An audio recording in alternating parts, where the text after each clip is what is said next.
Hello, people of YouTube. My name is Steve Gray, and thank you for watching. If you're new here, please hit that subscribe button, turn on that notification bell, leave a like, and feel free to comment down below what you would like me to do for future anime and cartoon-related videos. So today, we are talking about Tower of God, Season 1, Episode 10, and I feel like there is a lot of sneakery, Game of Thrones-ery kind of going on. Everybody's kind of doing some sort of sneaky thing in the background. The director has something planned against the administrator of the test, and not really a whole lot went on. And Dorsey, I believe her name is, a bunch of people failed the test. A couple of them left. The one girl left willingly. We're probably never going to see her again. And there's only like 10 of them at this point. The guy they called Ghost ghosted away. He actually vanished. We don't know what happened to him.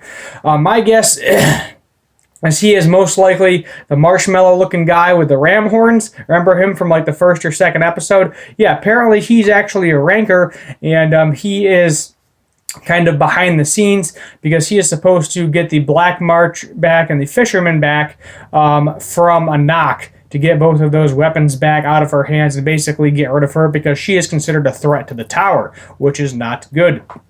We learn that Bam is a regular. Basically what that means is that he forced himself into the tower. He wasn't born there of his own accord. He wasn't like a special family or anything. And basically what that means is he can actually become an administrator and change the rules. And that's kind of where we end off, is Bam taking the administrator's test, staring into a giant eye, and we don't really know what's going to happen from there.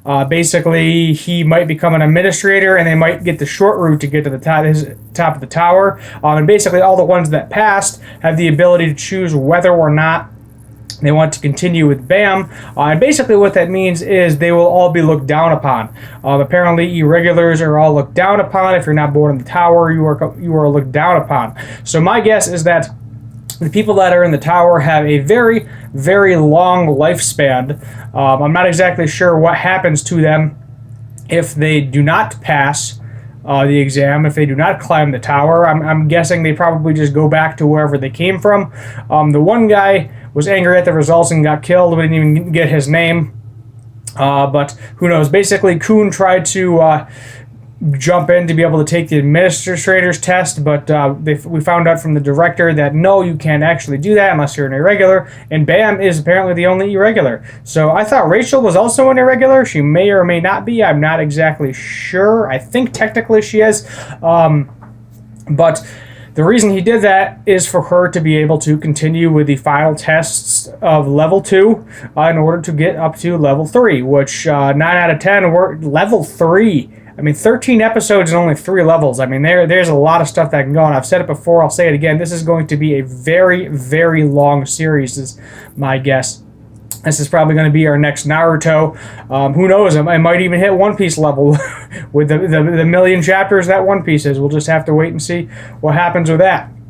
But basically, Kun kind of devises a plan, quote unquote, in order to basically get everybody on the side of Bam. He's like, no, I'm against it. Everybody's like, I'm all on it. There's Tiny Rock in this episode, which I think is adorable. The director, he called the director Tiny, so he made him Tiny. So he might be Tiny for the rest of this. I don't know if he's gonna make him big back to normal size again, but who knows? We might have Tiny Rock for the rest of this, but we'll definitely have to wait and see what happens there. I don't think he's gonna be tiny forever, and he may become a liability because he's not used to his size anymore. He's basically the size of a child, meaning that all of his strength has shrunk most likely as well. So we'll have to wait and see what happens with that. Rachel cannot actually continue. She got the wound was too deep. It probably affected her spine, and basically that's why Bam is doing the administrator's test to try to make it so Rachel can continue up the tower. He said he'll be her legs. I don't know how that's going to work because if she doesn't have any legs, massive liability. So we'll have to wait and see what happens there. But it's kind of crazy. You know, they're all drunk, getting drunk for Ho, having a good time. Kuhn realizes that somebody that knew higher ups knew about Rachel and Bam, and knew kind of the whole situation behind that, and was able to slip Ho the note for the whole situation to happen that played out.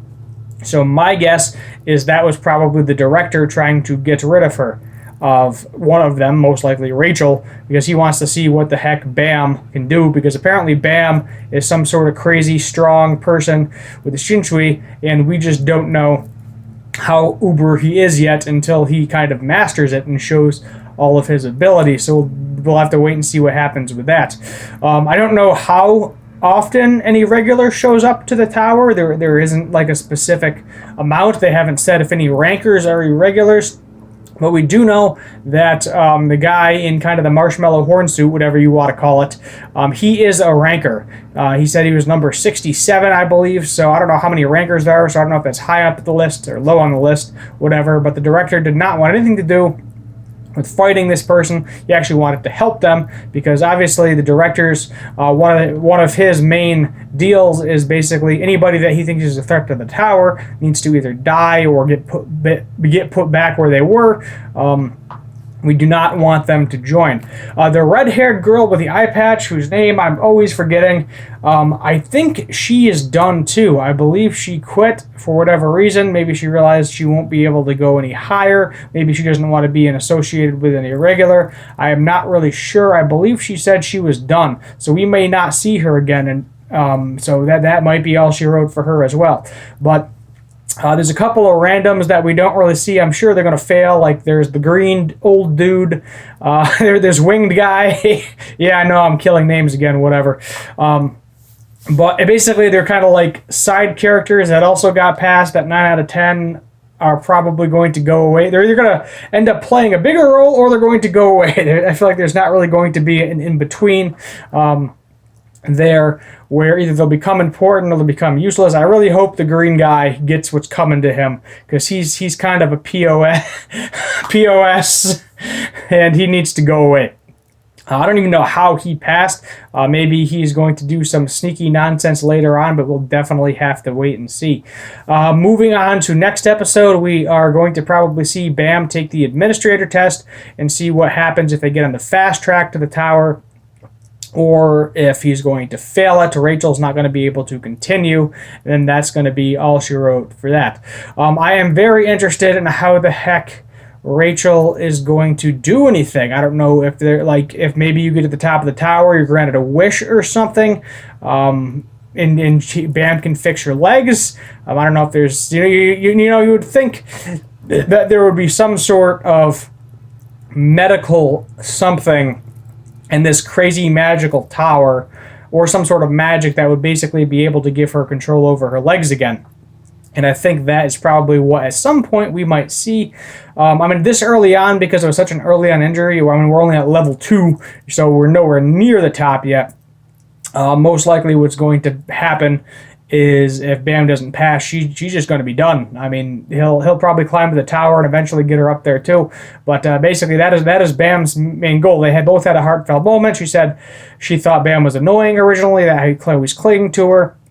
But Bam, being the nice-hearted main character that he is, he didn't really care about that. He was like, look, I like you, I love you, whatever, we're going to get to the top of the tower together. But I think that's going to lead to a problem, because even if Bam does pass the administrative test, then it's going to be two people that know each other, and there's not supposed to be two people that know each other for that exact reason, because then other people in the group can use that against them, which is very bad, and because they're basically doing everything for each other and not solely for themselves. I think this is kind of, in my opinion, just kind of a me type thing. Yes, Kuhn is using these people to help him out and climb the tower, but in reality, he's looking out for number one. He even said in the episode that he didn't really change.